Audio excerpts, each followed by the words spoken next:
Bismillahirrahmanirrahim. Bismillahirrahmanirrahim. Tulisan yang paling kecil itu namanya huruf. Jadi huruf contohnya yaitu A, B, C, D dan seterusnya. Itu dalam bahasa Indonesia namanya huruf.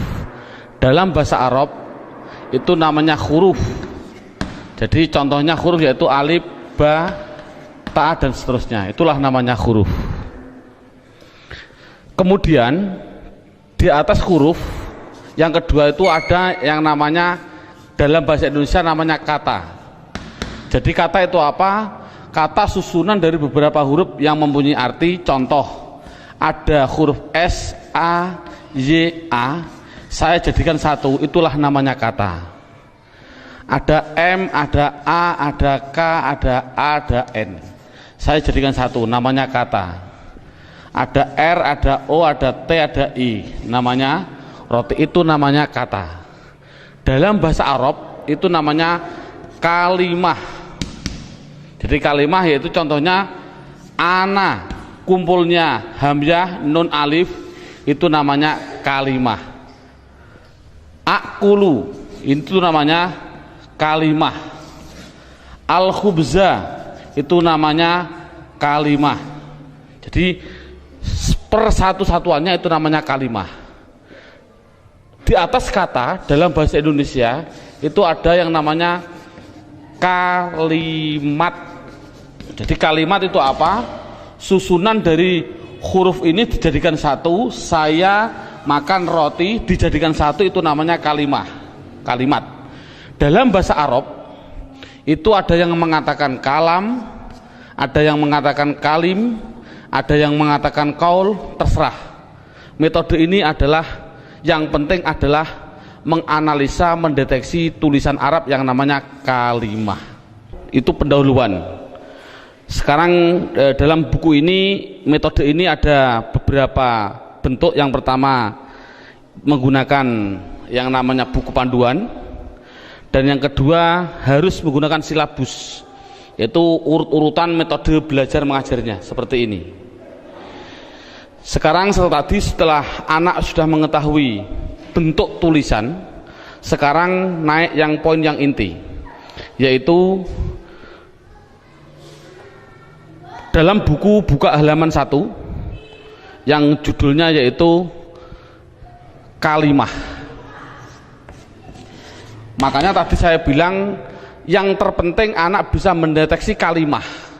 Jadi kalimah itu ada 3. 1 kalimah isim, 2 kalimah fiil, 3 kalimah huruf. Anak dikasih suatu gambaran bahwasannya tulisan dalam Al-Quran di dunia, di Quran khususnya, itu ratusan ribu. Kalau di dunia itu adalah jutaan miliar, miliaran juta. Berarti jutaan miliar itu jumlah kalimah. Contoh, saya mencontohkan, ada tulisan Arab alhamdulillahi rabbil alamin. Ini kita deteksi, yang inilah namanya kalimah. Lillahi itu namanya kalimah, Robbi namanya kalimah, alamin namanya kalimah. Padahal tulisan Arab apapun yang namanya kalimah pasti kalau tidak isim fi'il huruf. Jumlah kalimah miliaran triliun pasti hanya ada 3. Kalau contohnya alhamdulillah harus dijawab oleh anak kalau tidak isim fi'il huruf. Lillahi kalau tidak isim fi'il huruf. Robbi kalau tidak isim fi'il huruf. Alamin kalau tidak isim fi'il huruf, selamanya. Makanya tulisan Arab di dunia itu sebenarnya hanya ada 3, yaitu isim fi'il huruf. Makanya sering saya ngasih pemikiran pada anak, tulisan apapun tulisan Arab hanya ada 3. Masuk 3 kok 3 tahun. Makanya menurut metode saya, insya Allah saya mengatakan kalau hanya ada 3 berarti per satunya itu 2 jam. Makanya cukup 6 jam insya Allah praktek baca kitab. Amin Allahumma amin. Ini sekarang setelah anak sudah tahu jumlah kalimat ada 3, sekarang bagaimana saya mengetahui alhamdulillah itu isim fi'il atau huruf, lillahi itu isim fi'il atau huruf? Makanya akan saya ulas satu persatunya Bagaimana cara mendeteksi isim itu fi'il itu huruf? Buka pada bukunya halaman 2. Dalam bukunya halaman 2 dilihat judulnya cara mengetahui isim. Jadi cara mengetahui isim itu dengan dua cara. Satu mengetahui artinya. Kalau memang artinya itu kok menunjukkan suatu kata benda atau suatu kata sifat, pasti itu dikatakan isim. Jadi isim itu kalau tahu artinya itu menunjukkan benda atau menunjukkan suatu sifat, pasti isim. Sama dengan fi'il nanti juga sama. Cara mengetahuinya fi'il dengan dua cara sama. Satu mengetahui artinya. Kalau memang artinya menunjukkan suatu kata kerja, itu pasti fi'il. Nah di dunia ini kan hanya ada 3. Pasti kalau tidak kata benda, kata sifat, kata kerja. Saya contohkan, duduk itu kerja atau apa? Jawab saja, anak dites. Contoh saya bilang, duduk, isim fi'il atau huruf? Anak akan jawab, fi'il karena artinya kerja. Saya contohkan lagi, ada tulisan Arab, mim sin jim dal. Ini tulisan Arab. Kalau tulisan Arab harus dijawab, lafal mim sin jim dal ini isim fi'il atau huruf? Anak pasti akan menjawab isim. Tahu kok isim? Karena artinya menunjukkan suatu benda. Ini berarti kan sudah bisa anak. Saya contohkan lagi. Saya bilang ada tulisan Arab, coba anak-anak lafal Arab ini jawab dengan 3 kategori, isim fi'il atau huruf. Ini saya contohkan, mim dal ro sinta, artinya madrusah. Harus dijawab isim fi'il atau huruf. Anak pasti akan menjawab itu isim. Tahu kok isim? Karena artinya benda. Oh 100. Jadi kalau ada apapun artinya benda atau sifat, contohnya Allahu Akbar, saya menerjemah Akbar itu artinya agung atau mulia. Ini agung itu kan suatu sifat. Otomatis akbar ini harus dijawab. Akbar itu isim, fi'il atau huruf? Anak akan jawab akbar pasti isim. Tahu kok isim? Karena artinya itu suatu sifat. Jadi kesimpulannya adalah anak bisa mendeteksi, pertama mendeteksi isim, fi'il, huruf dari artinya. Kalau memang artinya benda atau sifat berarti isim, kalau artinya kerja berarti kalimah fi'il. Pertanyaan selanjutnya, Pak, tulisan Arab katanya miliaran triliun, di Al-Quran ada 700-an ribu. Bagaimana saya mengetahui itu isim, itu fi'il, itu huruf, padahal saya tidak tahu artinya? Oh, kalau tidak tahu artinya, lihat buku panduannya, yaitu lihat halaman 3. Dalam buku halaman 3 judulnya adalah mengetahui tanda-tanda kalimah isim. 1, kalau tidak tahu artinya, 1 harus mengetahui tanda-tandanya. Tanda-tandanya isim. Yang dimaksud tanda-tandanya adalah tanda-tandanya isim.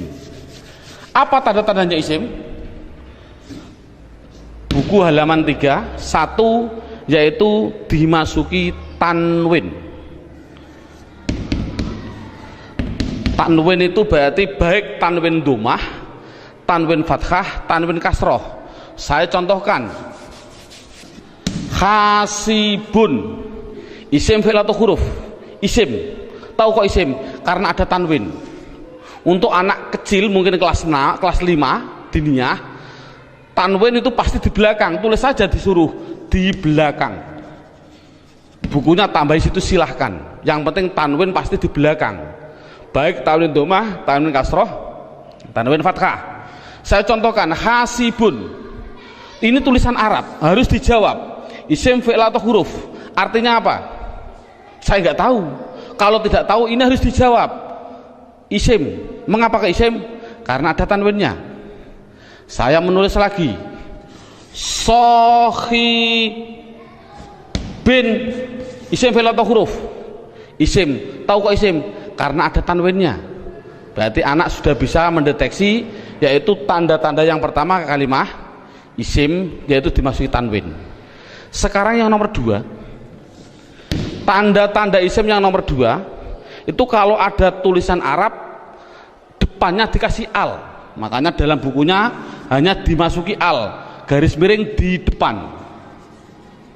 Jadi kalau ada tulisan Arab depannya ada alif dan lam, pasti itu isim. Contoh, alhamdu, harus dijawab isim fi'il atau huruf, jawabnya adalah isim.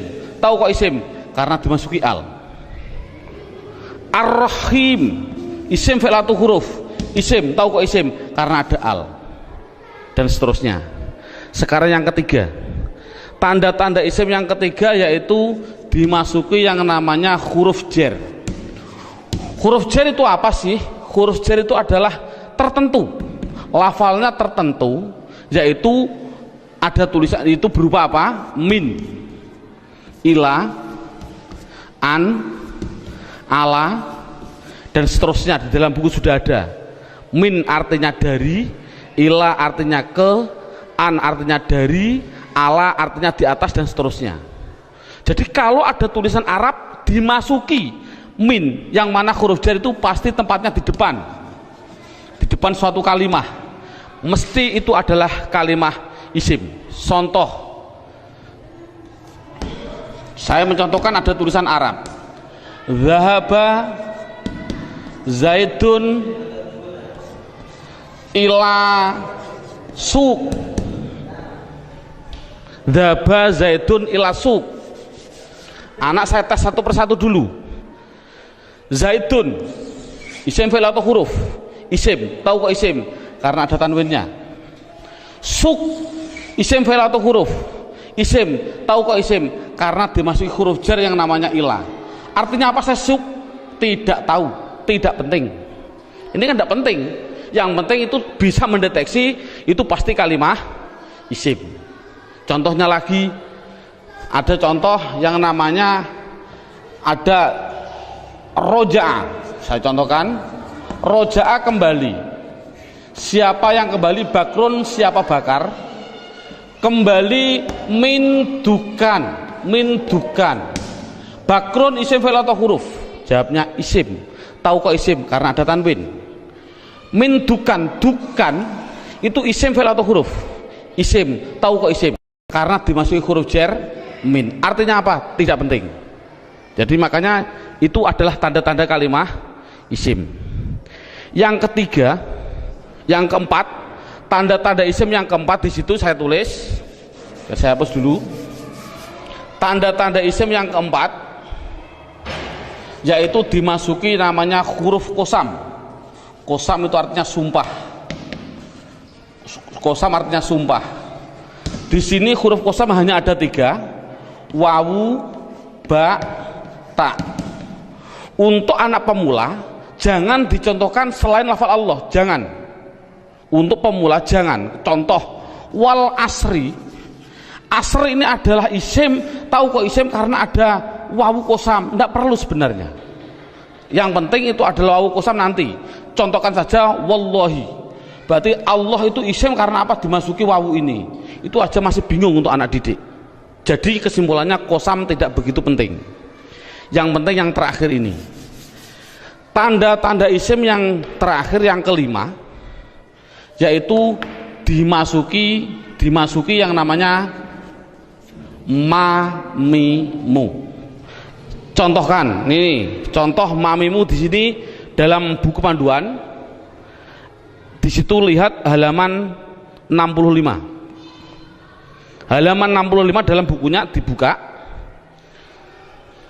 Contohnya halaman 65 yaitu fa'ala yaf'ulu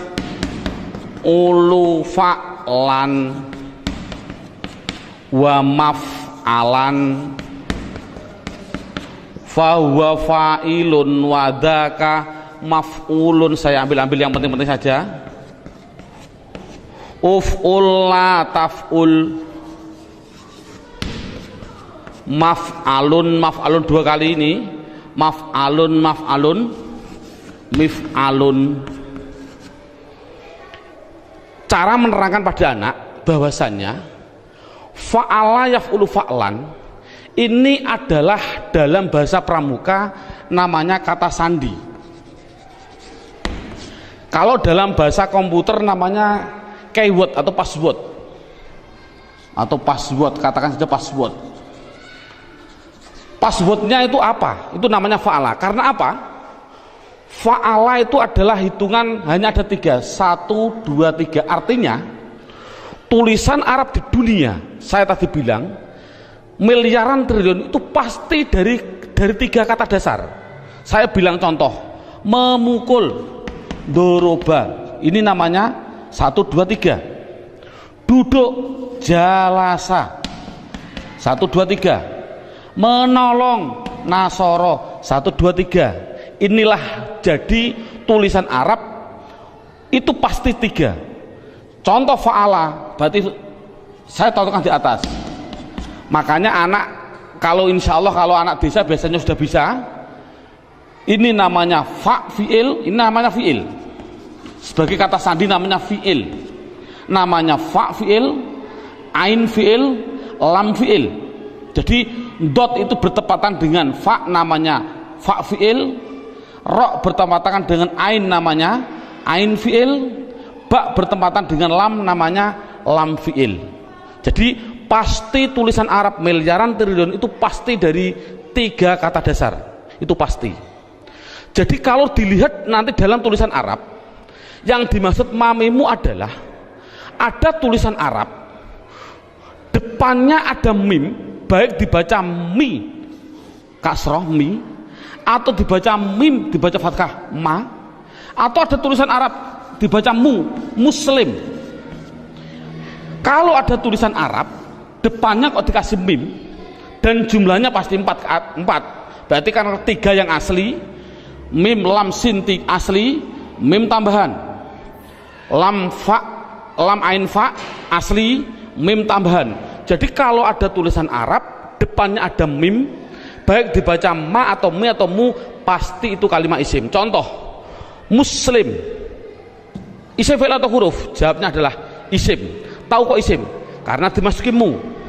Saya menulis. Masjid, isim fi'il atau huruf? Isim. Tahu kok isim? Karena dimasuki ma. Dan seterusnya. Saya bilang madrasah, isim fi'il atau huruf? Isim. Tahu kok isim? Karena dimasuki ma.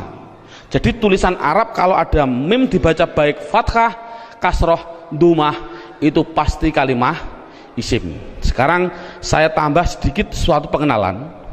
Kalau ada tulisan Arab,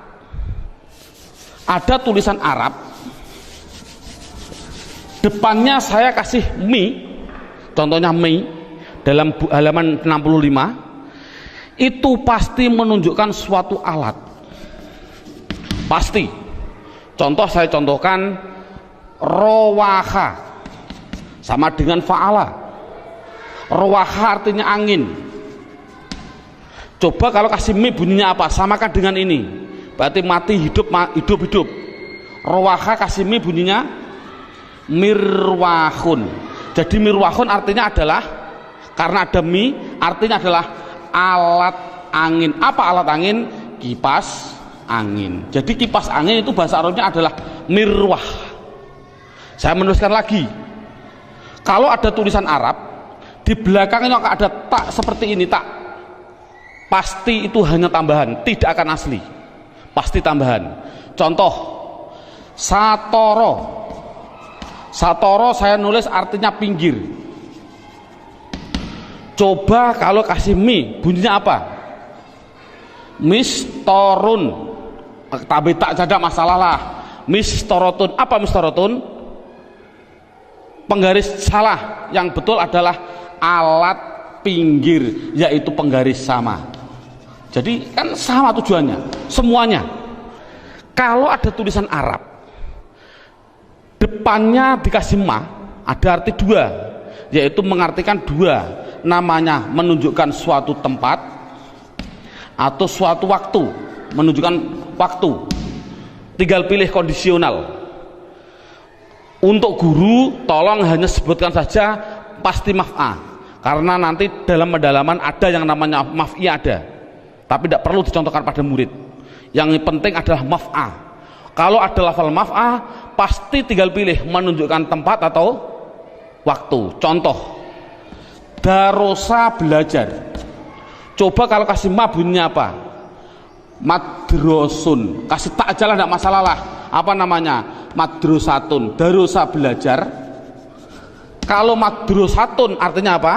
Sekolahan, jangan sekolahan. Artinya itu tempat belajar, yaitu sekolahan, sama. Semuanya seperti itu semua. Kataba menulis. Coba kalau kasih ma bunyinya apa? Maktabun. Apa maktabun? Maktabun artinya tempat menulis. Apa? Meja tulis. Jadi meja tulis bahasa Arabnya maktab dan lain sebagainya. Ada yang mengatakan tempat nulis itu adalah kantor, boleh. Jadi maktabun kantor, boleh, karena memang kantor itu untuk tempat menulis juga, dan seterusnya.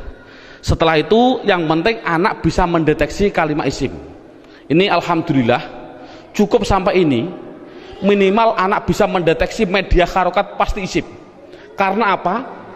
Kita semua bisa melihat yang namanya isim di media harokat itu pasti ada tanda-tandanya itu semua, kecuali satu yang namanya mudhof. Ini murid tidak perlu diterangkan, ini khusus spesial guru, karena semua media harokat bisa dideteksi itu isim. Saya bisa mendeteksi kecuali satu, apa yang namanya mudhof. Berarti mudhof, apa mudhof itu nanti tidak perlu kita terangkan pada anak. Ini yang pertama. Sekarang alhamdulillah beberapa menit sudah bisa anak bisa mendeteksi tulisan Arab yang namanya isim. Sekarang kita mendeteksi yang kedua yang namanya kalimah fi'il. Kita mendeteksi yang kedua namanya kalimah fi'il.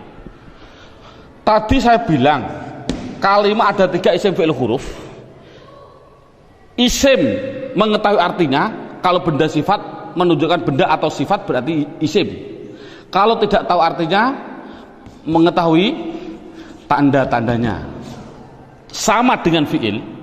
Kalau mengetahui artinya, itu artinya menunjukkan suatu kerja, berarti kalimah fi'il. Tadi sudah saya terangkan. Kalau tidak tahu semuanya Pak, oh sama dengan isim, yaitu mengetahui tanda-tandanya. Lihat buku panduannya, yaitu halaman 10. Buku panduan halaman 10.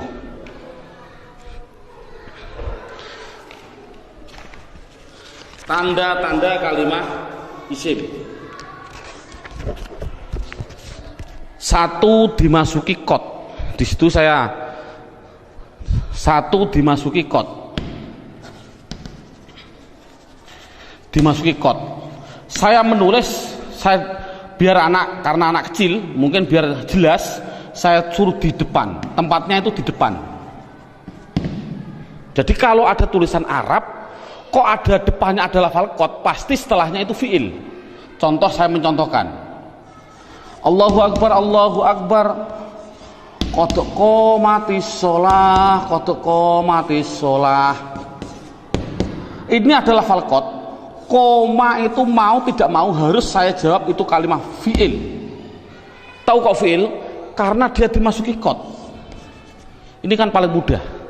Jadi kalau ada dimasuki kot itu namanya kalimah fi'il. Apa artinya koma? Tidak penting. Yang penting tahu itu adalah fi'il. Tanda-tanda yang kedua yaitu dimasuki yang namanya sin. Tolong lafal sin tidak usah diterangkan. Karena apa kok menerangkan? Wong saya menerangkan fi'il saja belum tahu, saya contohkan lafal sayakulus sufa. Yakulu itu adalah fi'il karena apa? Dimasuki sin, tidak akan mungkin paham anak. Makanya sin adalah ditinggal dulu karena dia belum bisa mendeteksi semuanya. Jadi sin saya tinggal. Tanda-tanda fi'il yang ketiga yaitu dimasuki yang namanya saufa. Dimasuki yang namanya saufa. Tulis saja sama, sin ya di depan, saufa ya di depan sama. Contoh yang biasa yang sering didengarkan oleh anak, contoh saya bilang kala saufata lamun, tak lamun itu pasti saya mengatakan fi'il. Karena apa? Karena dimasuki saufa. Artinya apa? Tidak penting. Karena sudah tahu itu artinya saufa. Saufa itu masuk pada kalimat tadi mesti kalimat fiil. Ini paling mudah. Yang terakhir tanda-tanda fiil yaitu dimasuki yang namanya taknis. Saya suruh menambahi pada anak. Taknis itu saya bilang, saya tulis di belakang, tempatnya itu di belakang, dan berupa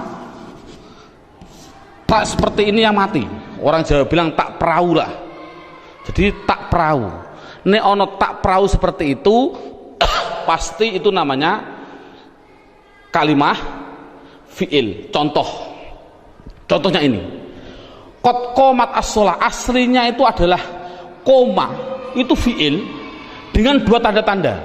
Satu dimasuki qad, dua dimasuki ini tak, ini di belakang masuk pada kalimat ini. Jadi ada dua tanda-tanda. Coba sholat, isim fi'il atau huruf? Isim. Tahu kok isim? Karena ada al. Oh mudah.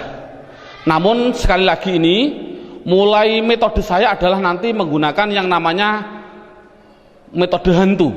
Ini contohnya. Al ini adalah alif dan lam. Yang namanya alif itu pasti mati. Yang namanya alif pasti mati. Ada mati ketemu mati, itu namanya hantu. Saya tulis mati ketemu mati namanya apa? Hantu. Orang Arab tidak senang hantu. Akhirnya biar ini hidup, akhirnya dikasih biar berdoa. Bunyinya apa? Qad qomatis shalah. Bukan qad qomat shalah lagi, tapi qad qomatis shalah. Saya contohkan lagi. Lafal min ketemu masjid. Bunyinya apa? Min al masjid, tidak boleh karena ini ada alif mati ketemu mati namanya hantu, tidak boleh, harus dihidupkan biar berdoa, bunyinya minal masjidi. Contoh lagi, an ketemu madrasah, bunyinya apa? Anil. Kok bisa anil? Oh karena ada mati ketemu mati namanya hantu. Ini sekali lagi orang Arab itu tidak senang atas hantu. Kesimpulannya adalah berapa menit mulai pertama dan sekarang ini anak sudah bisa mendeteksi media harokat yang namanya isim dan fiil. Alhamdulillah dengan beberapa menit anak sudah bisa mendeteksi namanya media harokat isim atau fiil. Karena apa? Huruf itu hanya huruf jar. Katakan saja huruf jar. Ada huruf li taukid dan sebagainya, itu tidak penting. Berarti kalau huruf jar itu tertentu tadi hanya min ila ada berapa 9. Selain itu tulisan Arab pasti hanya isim dan fiil. Anak sudah bisa mendeteksi kecuali tadi mudhof. Alhamdulillah. Sekarang kita naik poin yang keempat. Poin yang keempat yaitu lihat buku halaman pertama. Dalam halaman pertama terlihat kalimah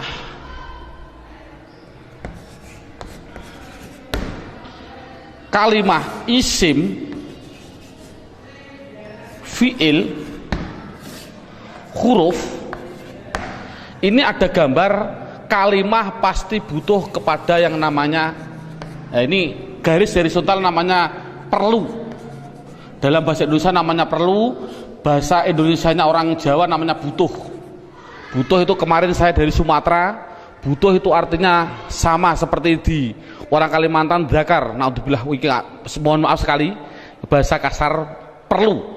Berarti kalimah itu pasti memerlukan yang namanya i'rab.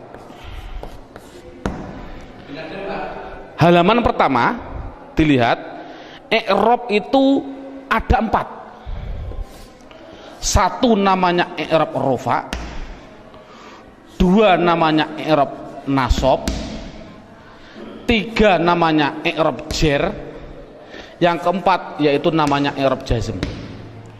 Jadi kalimah itu pasti memerlukan yang namanya i'rab. Padahal i'rab ada 4, rofa, nasab, jar, jazm. Dan perlu diketahui kalimah isim itu butuhnya hanya butuh 3, bukan 4. Fiil butuhnya yaitu 3, bukan 4. Huruf, sementara huruf tidak butuh. Jadi yang butuh Jadi yang butuh i'rab itu yaitu khusus yang namanya kalimah isim dan kalimah fi'il. Apa i'rab itu nanti saya terangkan. Yang penting isim itu butuh 3. Apa namanya? Dan perlu ditulis dulu. Anak harus digarisbawahi. Rofa pasti domah, dibilang pasti. Karena pengalaman saya pada waktu kecil, Pak Guru menerangkan rofa yaitu domah, wawu, alif, nun. Itu saya juga bingung. Makanya saya melihat dalam jurumiyah ada namanya alamat asli, menunjukkan bahwasanya anak, saya punya insting, oh berarti mengapa musonaf kok mengatakan asli domah, inilah mungkin metode saya harus mengikuti seperti ini. Jadi setiap anak pastikan yang namanya rofa pasti domah, yang namanya nasab pasti fathah, yang namanya jer pasti kasroh, yang namanya jazm pasti sukun. Dipastikan dulu. Jadi kalau sekarang kita lanjutkan, yang butuh i'rab itu adalah isim butuh 3. Apa-apa? Isim butuhnya yaitu rofa, nasab, jer. Ini kebutuhan isim. Jadi isim butuhnya hanya 3, rofa, domah, nasab, fathah, jer, kasroh. Tidak butuh kepada jazm, tidak butuh. Ini penting. Adapun yang fi'il butuh 3. Fi'il butuh 3. Apa-apa?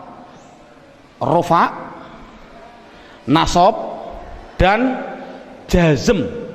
Tidak butuh kepada yang namanya jer. Ini anak harus tidak perlulah kita terlalu ngasih pertanyaan terbulak-balik. Contoh, isim i'rab apa yang khusus masuk pada fi'il, i'rab apa yang tidak boleh masuk pada fi'il, tidak perlulah. Yang penting minimal pertama kali tolong ditekankan isim. Fi'il aja tidak penting, nanti dulu. Yang penting kalau bilang isim pasti punya namanya rofa domah, nasab fathah, jer kasroh. Itu isim dulu, matangkan isim. Fi'il tidak perlu ditanya dulu. Jadi sekarang pertanyaannya, apa sih yang dinamakan rofa domah? Rofa itu adalah i'rab. I'rab itu apa? I'rab adalah perubahan pada akhir kalimat atau kata, akhir kata atau kalimah dalam bahasa Arabnya tadi. Jadi kalau ada tulisan Arab, perubahan belakang itulah namanya i'rab.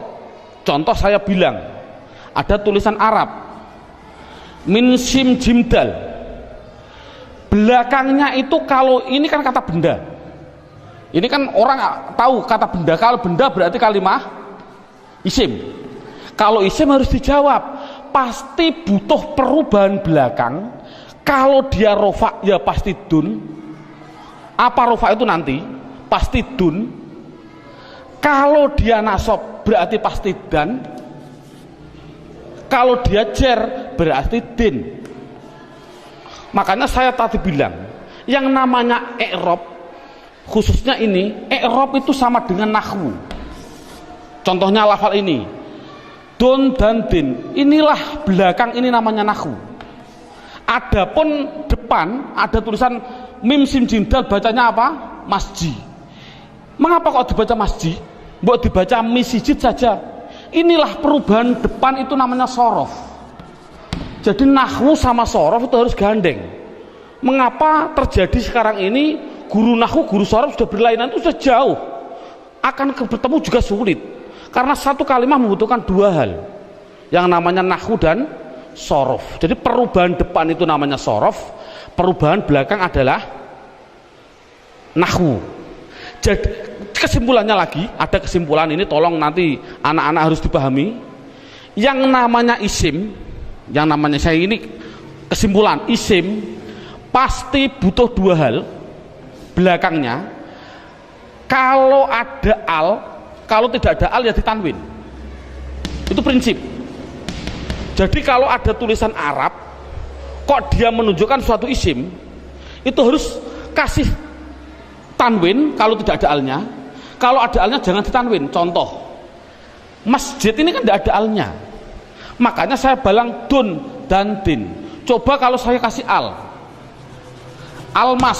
al-masjid, coba rofaknya bunyinya bagaimana? Al-masjidu, jangan ditanwin karena ada al. Nasabnya bunyinya bagaimana? Al-masjidah. Jernya bunyinya bagaimana? Al-masjidi. Ini contoh. Dalam buku panduan saya, anak harus dites dengan contoh 2, yaitu dengan lafal basmalah dan takbir. Saya contohkan. Kita kasih contoh yang biasa dibaca oleh anak.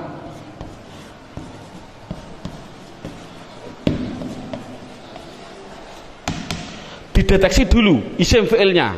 Coba rohim, lafal belakang ini isim fi'il atau huruf? Isim, tahu kok isim? Ada al. Rohman, isim fi'il atau huruf? Isim, tahu kok isim? Ada al. Allah, isim fi'il atau huruf? Isim, tahu kok isim? Ada al. Silahkan. Ini ada khilafiyah ulama. Ada yang mengatakan jangan bilang al. Ini adalah ismudzat, tidak boleh dirubah-rubah. Tapi ada ulama yang mengatakan memang al. Dari lafal aliha dikasih al, jadinya alifnya dikasih panjang. Allah. Nggak, untuk anak kecil biarlah itu bilang isim karena ada al, silahkan. Ismi, ini isim, tahu kok isim? Karena ada huruf jerba. Ini memang sulit, anak pemula memang sulit, nggak begitu penting. Yang penting dikasih tahu ismi isim karena ada huruf jar masuk. Kalau ini mengatakan isim, ini isim karena ada al, ini isim karena ada al, ini isim karena ada al. Coba harokannya gimana? Bismi, loh, saya baca kasroh, berarti dia menunjukkan rufa nasab atau jer? Jer, karena kasroh. Oh 100. Bismillahi, saya kasri hi, berarti di kasroh, isim ada kasroh. Oh masuk, karena dia jer berarti. Mengapa kok jer? Oh nanti, belum waktunya. Bismillahirrohmani, mengapa saya bilang nih? Rufa nasab atau jer? Jer. Oh 100. Teruskan Bismillahirrahmanirrahim, pasti anak jawab khim. Jawab saja mustahil, karena sukun itu miliknya fi'il. Ini kan sukun. Sukun itu adalah miliknya kalimah. Sukun itu miliknya kalimah fi'il. Padahal ini isim, berarti ini milik isim, tidak boleh. Jadi salah, ada tulisan Arab Bismillahirrahmanirrahim, mimnya kok disukun, salah. Mestinya itu kalau dia isim, kalau tidak rohimu ya rohimah ya rohimi, pasti itu. Oh kebetulan di dalam Al-Quran tulisannya adalah mi, ya berarti jer. Dari mana kok jer? Yang penting dia kasroh, itu jer. Mengapa kok dibaca jer? Oh nanti, belum masanya. Yang penting dia bisa mendeteksi itu isim, rofa nasab atau jer. Ini kan anak sudah lumayan. Dengan berarti gambaran rohim ini adalah menggambarkan anak biar tahu, oh isim tidak boleh ditanwin. Loh kok disukun pak? Oh tidak boleh ditanwin, maaf, disukun. Mengapa sukun pak? Karena wakof. Saya contohkan lagi 2 contoh. Lafal Allahu Akbar. Allahu Akbar, orang bilang akbar disukun. Saya jawab salah. Mengapa salah? Tadi saya bilang akbar itu adalah sifat. Yang namanya sifat itu pasti isim. Yang namanya isim tidak mungkin dia disukun. Di dalam tulisannya kalau begini. Karena apa? Sifat isim tidak boleh sukun. Karena sukun itu miliknya fi'il. Kalau isim itu pasti kalau tidak ru ya ro ya ri. Mengapa tidak ditanwin? Nanti. Yang jelas ini contoh Allahu Akbar. Allah isim, tahu kok isim ada al. Rofa nasab atau jer? Rofa, tahu kok rofa? Karena dumah. Akbar yang betul adalah akbaru. Jadi mengapa kok dibilang bar? Karena wakof. Kalau nulis adalah ru yang betul. Makanya sering saya kasih pertanyaan, bagaimana hukumnya ada orang sholat bilang Allahu Akbaru, sah nggak? Jawabnya adalah sah, karena nahwunya seperti itu. Namun yang terbaik memang adalah wakof. Seperti ini, Bismillahirrahmanirrahim, karena wakof. Jadi intinya adalah yang namanya i'rab ada 4 rofa nasab jar jazm. Khusus kita tekankan pada isim, yang namanya isim belakangnya pasti rofa dumah, nasab fathah, jar kasroh. Itu kesimpulannya. Sekarang silabusnya poin yang kelima, judulnya yaitu pendalaman isim. Buka halaman 1, sama halaman 1, yaitu lihat halaman 1, isim dibagi 2. Ada yang namanya isim mabni, ada yang namanya isim mu'rab. Sekali lagi, isim mabni dan isim mu'rab dibagi dulu. Apa yang namanya isim mabni? Dalam buku halaman 2 ada. Mabni itu adalah, mabni itu apa? Mabni adalah harokat belakang, harokat belakang itu tetap. Saya tulis tetap. Itulah namanya mabni. Jadi mabni itu apa? Mabni harokat belakang tetap. Mu'rab itu apa? Mu'rab yaitu harokat belakang berubah-ubah. Harokat belakang berubah-ubah. Jadi itu kesimpulannya. Jadi isim harus dibagi 2, isim mabni dan isim mu'rab. Isim mabni belakangnya tetap, isim mu'rab belakangnya berubah-ubah. Isim mabni sekarang diperinci satu persatu. Dalam silabus ada isim mabni, yaitu satu namanya isim domir.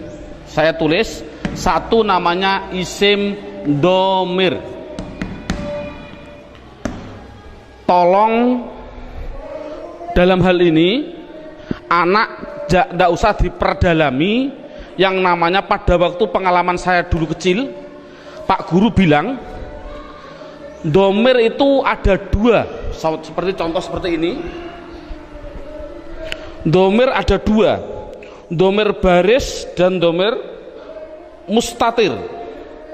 Baris muttasil ada 2, baris munfasil ada 2, muttasil ada 4, dan domir mustatir ada yang jawas dan ada yang wujub. Ini enggak, dulu saya suruh menghafalkan ini domir saja, itu mungkin 1 bulan. Nah, menurut saya kita ambil yang pokok dulu.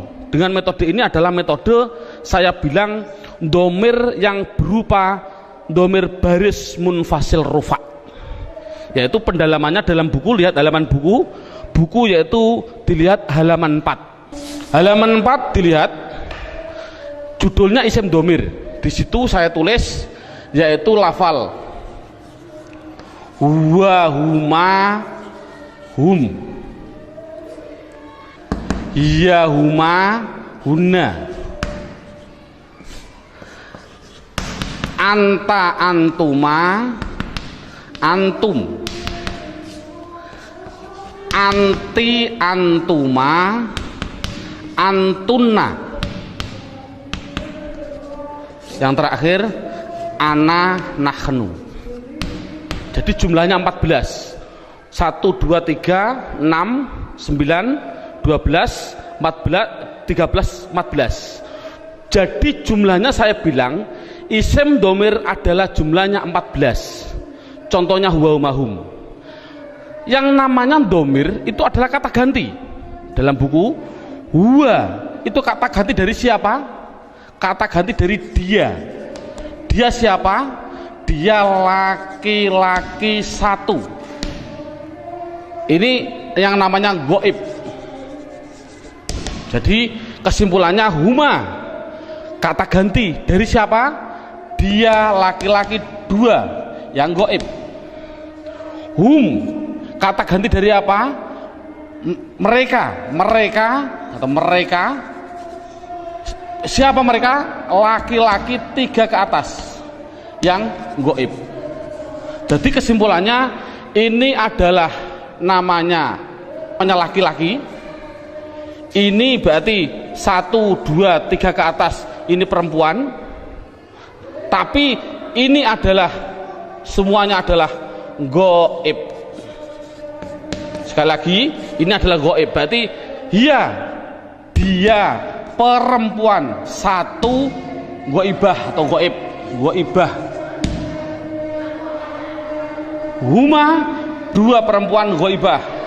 Huna 3 ke atas perempuan ghaibah. Jadi inti kesimpulannya adalah 3 ini laki-laki, 3 ini perempuan yang semuanya adalah katakan ghaib. Anta, kata ganti siapa? Dari kamu. Kamu siapa?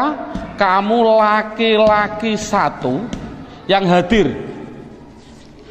Saya simpulkan, intinya ini adalah laki-laki yang anti antum antuna, saya simpulkan perempuan, namun dua-duanya ini namanya hadir.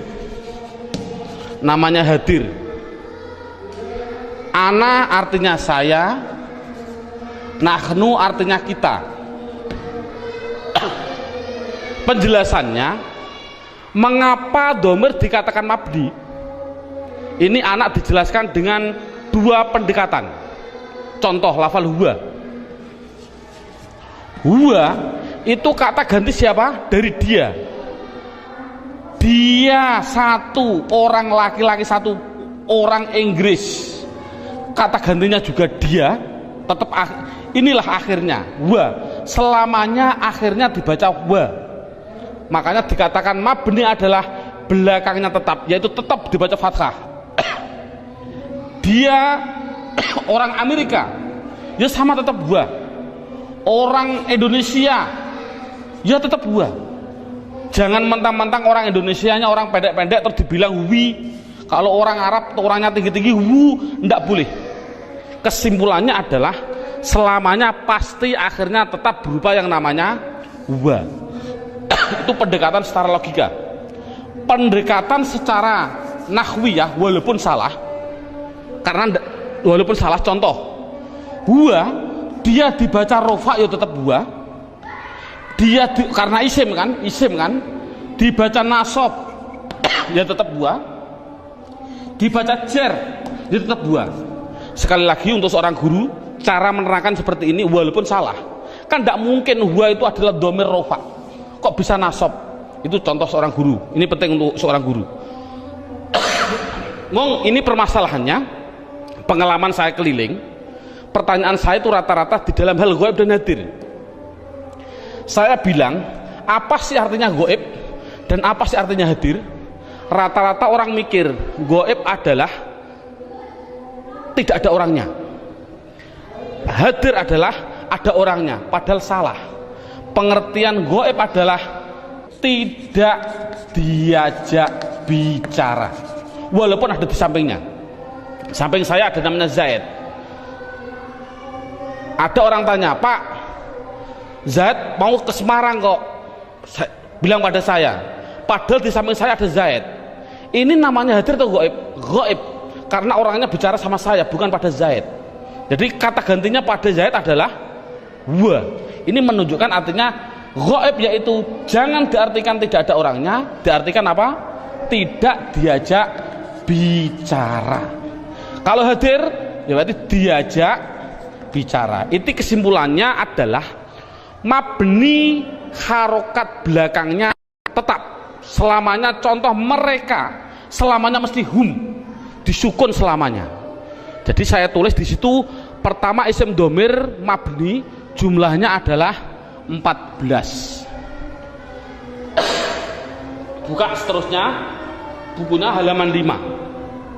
Yang kedua, mabni yang kedua yaitu yang namanya di situ saya tulis isim isyarah. Isim isyarah tidak perlu kita terlalu banyak mencontohkan. Isim isyarah itu kita contohkan hanya yang mudah-mudah saja. Contoh isim isyarah ada 3. Ada yang namanya qorib, ada yang namanya wasit, ada yang namanya ba'id. Qorib artinya dekat, wasit artinya sedang, ba'id artinya jauh. Contoh, orang bilang isyarat menunjukkan qorib iki, orang Jawa bilang iki, kalau sedang iku, kalau jauh kai, itu orang Jawa bilang. Tapi kalau orang Sunda, iya, eta, itu ya salah. Itu milik orang Indonesia, bukan orang Sunda sebenarnya. Tapi orang Sunda tidak punya jauh, sama dengan kita. Ini tidak, masalahnya adalah contoh korib. Kalau laki-laki hadza, kalau perempuan hadhihi, dengan dua contoh saja ini. Contoh lafal hadza. Siapa ini selamanya dibaca dza, akhirnya dza. Walaupun yang ditanyakan seorang kiai, seorang gubernur, seorang presiden, tetap siapa ini, man hadza, selamanya dibaca dza belakangnya. Jangan berupa dzi atau du. Makanya itulah namanya mabni. Saya tidak usah menerangkan wasit, bait sudah ada. Yang jelas contohnya yaitu dalam buku panduannya sudah saya tunjukkan, yaitu isim isyarah ada 3, hadza hadhihi. Kalau sedang yaitu lafal daka dan dalika, daka dan dalika, daka dan tilka. Saya contohkan daka dan tilka. Kalau jauh saya contohkan hanya 2, dalika dan ulaika. Jadi jumlahnya yaitu ada berapa? Dalika, ulaika. Jumlahnya berapa? 1, 2, 3, 4, 5, 6. Saya katakan isim isyarah jumlahnya adalah hanya 6. Walaupun nanti pendalamannya banyak. Seorang guru tolong hanya seperti itu dulu. Terusnya mabni yang ketiga yaitu yang namanya isim mausul. Buka dalam bukunya halaman yang ke isim mausul, kata sambung. Datanglah Zaid, yang mana ja'a Zaidun alladzi. Ini isim mausul itu hanya tertentu, lafalnya tertentu. Sudah dalam bukunya ada, yaitu lafal alladzi, alladzina, alladzi, alladani, alladzina. Contoh saya tidak usah nulis. Mohon dilihat contoh ini, isim mausul tertentu. Alladzi, alladani, alladzina, allati, allatani, allati. Cukup sebutkan hanya 6 saja, yaitu biar anak hanya tahu isim mausul jumlahnya hanya ada 6. Mabni yang keempat. Mabni yang keempat yaitu yang namanya isim istifham. Istifham. Istifham itu pertanyaan. Di situ saya menulis, tidak usah saya tulis biar waktunya lebih singkat. Yang penting guru bisa menerangkan. Yaitu di situ saya tulis hanya man, mundu, madza, mata, ayana, aina, kaifa, anna, kam, dan ayu. Jumlahnya saya tulis itu hanya 10. Jadi istifham hanya ada 10. Yang keempat, yang ke mabni yang kelima, yaitu namanya isim syarat. Syarat itu apabila, jikalau, andai kata, itu namanya syarat. Saya tulis dalam bukunya biar lebih singkat.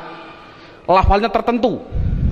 Man, ma, mahma, mata, ayana, aina, anna, haisuma, kaifama.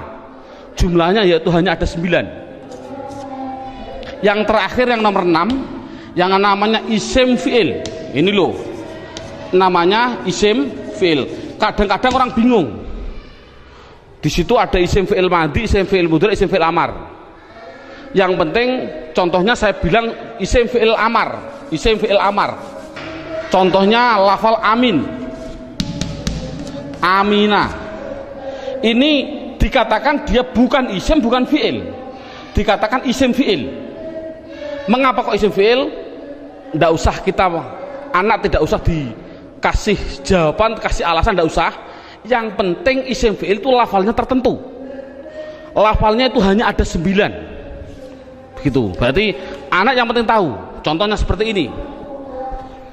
Isim fi'il amar yang pertama. Ada yang namanya soh dan seterusnya. Isim fi'il madhi ada 2. Isim fi'il mudhari ada 2. Cukup 9 saja.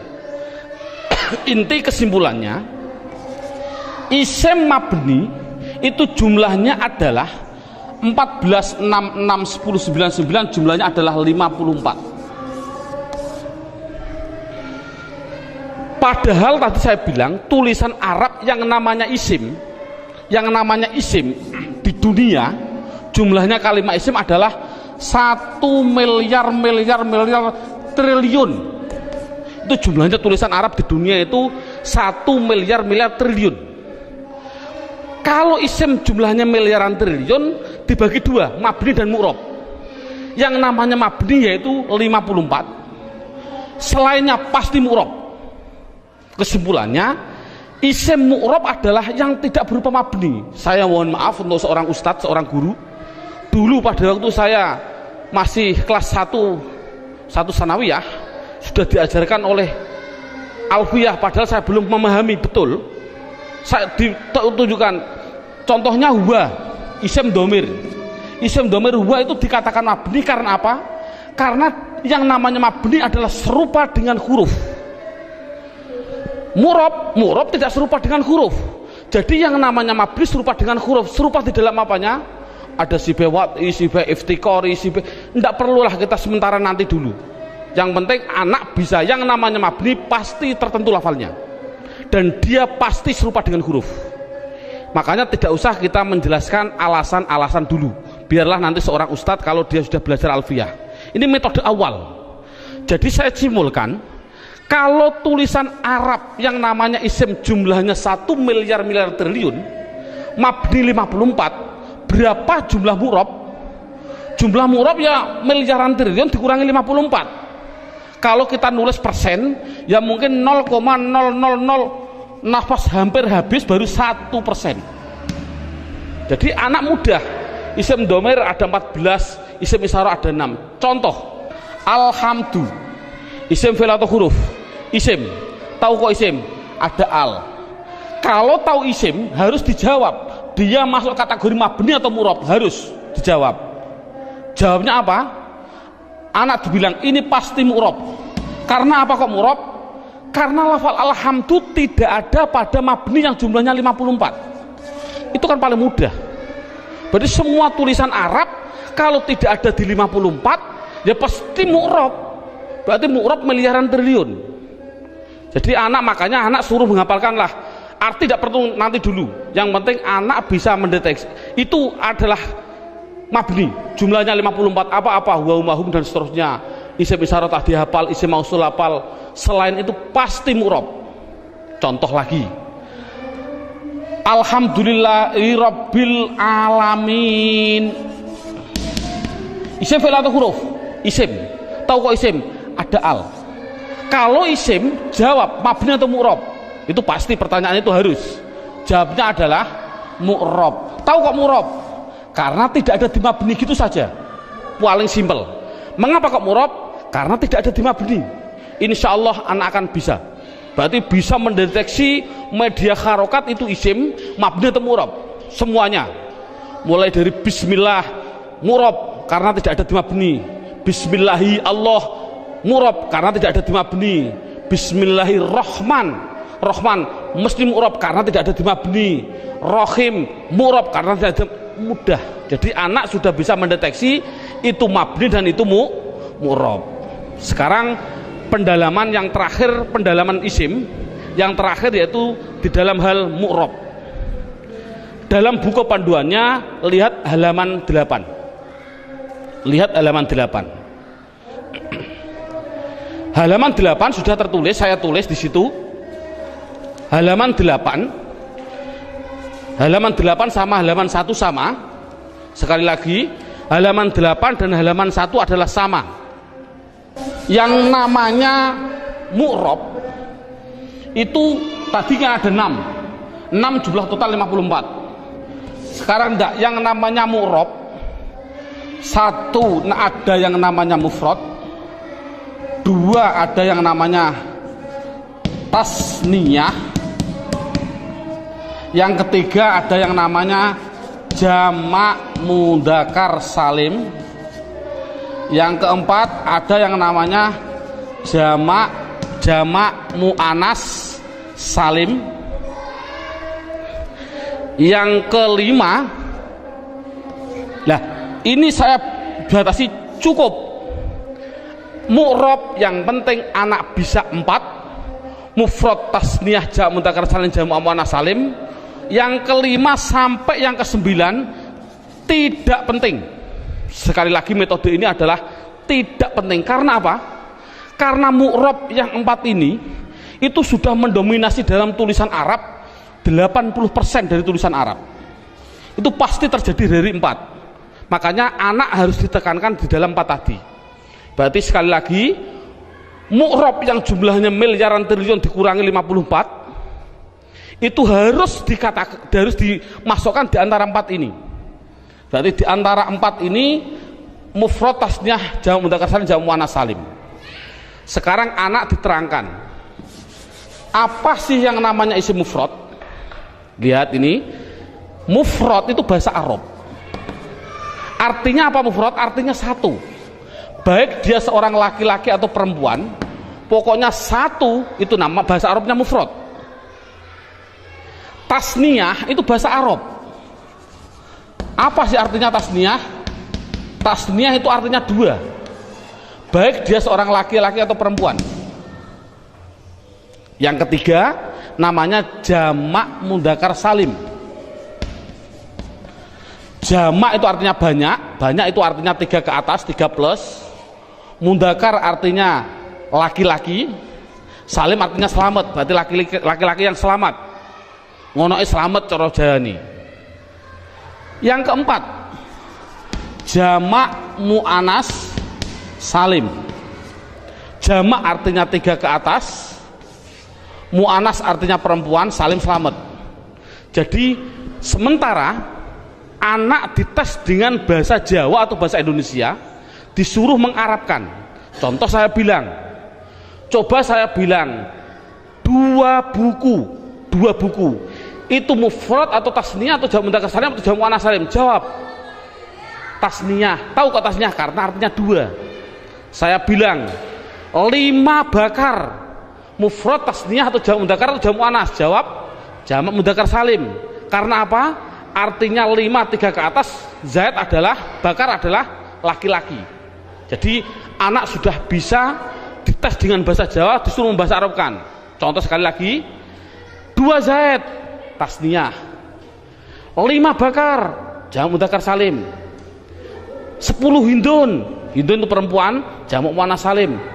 Bakar 1 artinya mufrad, Zainab 1 artinya mufrad bahasa Arabnya. Nah, kalau ada tulisan Arab kok tidak berupa mabni yang jumlahnya 54, pasti harus dimasukkan mu'rab.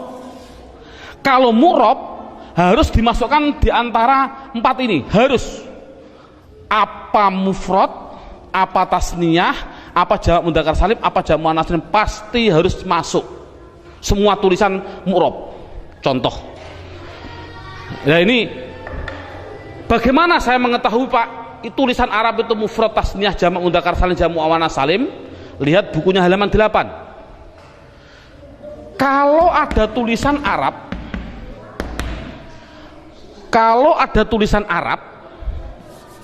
belakangnya kok ada alif nun atau ya nun, nunnya dibaca kasroh ni, sebelum ya dibaca fathah, sebelum alif dibaca fathah, bunyinya ani atau aini, mesti artinya 2. Kalau ada tulisan Arab belakangnya kok berupa wawun nun atau ya nun, nunnya tapi dibaca na, baca fathah na, sebelum ya dibaca kasroh, sebelum wawu dibaca dhammah. Kalau orang Jawa bilang una, ini berarti mati nih, atau ina tadi aini, mesti artinya 3 ke atas laki-laki. Kalau ada tulisan Arab belakangnya berupa alif dan tak, taknya tak perahu, sebelum alif dibaca fathah, taknya hanya 2, kalau tidak ton ya tin, itu pasti dikatakan jamak muannats salim. Kalau ada tulisan Arab belakangnya tidak ada tambahan ani, aini, una, ina, atun, atin, mesti itu isim mufrad. Jadi isim mufrad itu apa? Yaitu kalau tulisan Arab tidak ada belakangnya tidak ada tambahan. Saya contohkan, alhamdu, isim fi'il atau huruf? Isim. tahu kok isim? Karena ada al. Pertanyaan selanjutnya, mabni atau mu'rab? Mu'rab. Tahu kok mu'rab? Karena tidak ada di mabni. Kalau mu'rab harus dimasukkan di antara empat ini, wajib. Empat ini harus dimasukkan. Berupa apa? Mufrad. Tahu kok mufrad? Karena belakangnya tidak ada tanda-tandanya. Ani, aini. Ini kan dal. Dal ini kan tidak ada tambahannya. Oh, jadi alhamdu adalah isim mufrad. Contoh lagi. Bismillah, alhamdulillahirabbil alamin. Alamin. Pertanyaan, isim fi'il atau huruf? Isim. Tahu kok isim? Ada al. Mabni atau mu'rab? Mu'rab. Tahu kok mu'rab? Karena tidak ada di mabni. Kalau masuk mu'rab, masukkan di antara empat ini. Bunyinya apa? Jamak mudzakkar salim. Tahu kok jamak mudzakkar salim? Karena belakangnya ada inang, ya nun, sebelumnya dibaca kasroh. Cocok gak dengan ini? Ina. Jadi tulisan Arab mesti gitu semua. Kalau mu'rab pasti harus masuk kategori di antara empat tadi. Ini alhamdulillah berapa jam ini anak sudah bisa 100% mendeteksi isim dan mengkategorikan di antara mabni dan mu'rab. Subhanallah, sudah bagus. Ini untuk apa isim tadi? Oh, nanti itu adalah setelah 3 jam. Kita istirahat dulu.